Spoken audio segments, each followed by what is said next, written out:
You've probably heard the words progesterone and progestin thrown around like they're the same thing, right? It happens all the time, even in doctors' offices. But here's the thing, this isn't just a simple mix-up.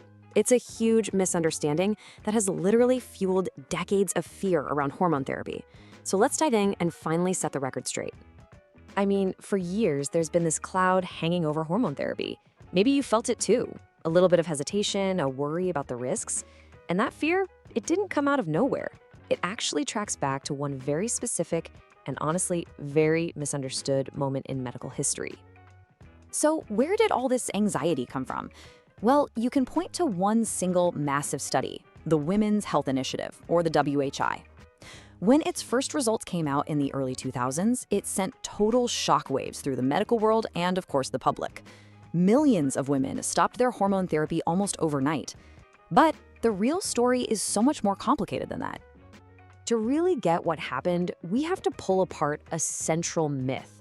This is really a tale of two completely different molecules that got treated as if they were identical twins. And the consequences were, well, pretty dramatic. So this is the question that changes everything. What if the problem was never hormone therapy as a concept, but the very specific synthetic ingredients that were used in that big, scary study? What if we've been pointing the finger at the wrong culprit this whole time?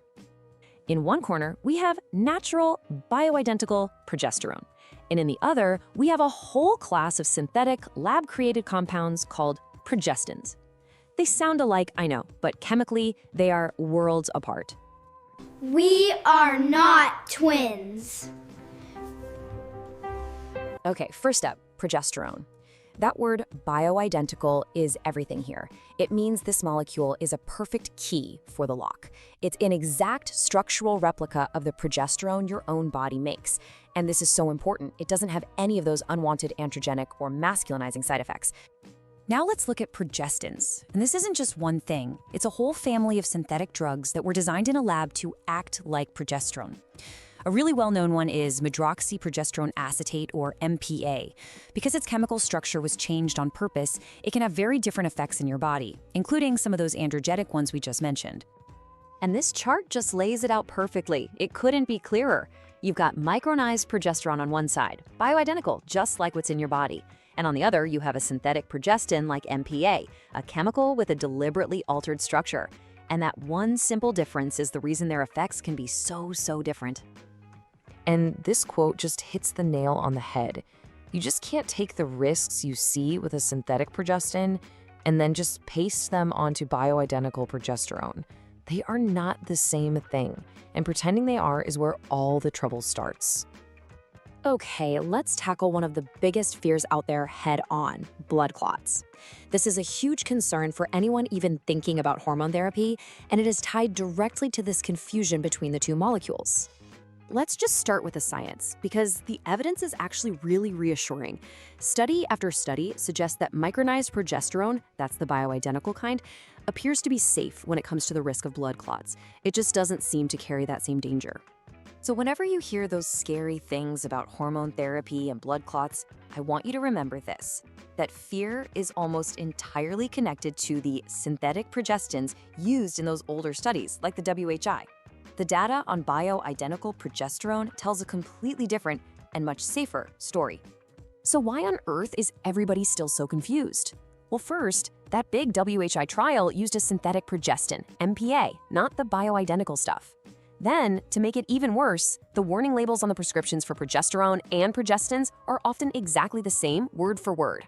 This creates this totally false impression that the risks are equal, even when the science shows they're not. Now, this isn't just about dodging risks, it's also about holding on to the benefits. And when we're talking about heart health, the kind of progestogen you partner with your estrogen makes a world of difference. You know, it's pretty well known that estrogen can be great for your heart. It helps raise your good HDL cholesterol, lower your bad LDL, and it generally has a protective effect on your whole cardiovascular system. But that's only part of the equation. See, if you still have a uterus, you have to add a progestogen to protect it. But here's the kicker. If you choose the wrong kind, a synthetic progestin, it can actually wipe out the very heart benefits you are hoping to get from the estrogen. It can totally undo the good work.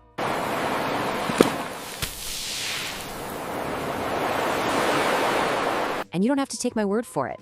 This was shown perfectly in a huge study called the PPI trial. Just look at this chart. Estrogen by itself, great. A big increase in good HDL cholesterol.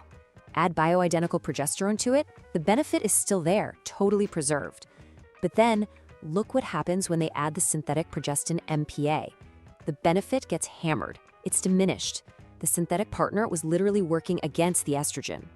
So the bottom line is that some synthetic progestins can actively sabotage the good things estrogen does for your cholesterol. Natural, bioidentical progesterone, on the other hand, just kind of stays out of the way. It's a neutral and safe partner, letting estrogen do its job.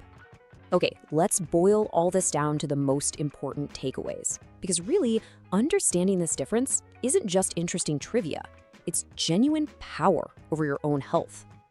If you remember just one thing from all of this, please let it be this. Those scary results from the Women's Health Initiative, the ones that changed medicine forever, they came from a drug combination using a synthetic, structurally altered progestin. That study did not use bioidentical progesterone. It's a totally different ballgame. So, what do you do now? Well, here's a simple 3-step check. First, know the names. Micronized progesterone is what you're looking for. Names like Medroxyprogesterone acetate, that's a synthetic progestin. Second, understand the risks are not the same. Don't let anyone tell you they are. And third, and most importantly, use this knowledge. Go ask your doctor specific, informed questions. You know, the whole era of fear around hormone therapy really started from a simple misunderstanding of chemistry. Now that you know the difference between the natural molecule and the synthetic drug, the real question is, are you ready to have the right conversation about your health? Hey, if untangling complicated stuff like this helps you feel more empowered, make sure you subscribe and follow. We're all about breaking down the real science behind hormones, metabolic health, and regenerative medicine to give you the clarity you deserve. Thanks so much for watching this Within You Health production.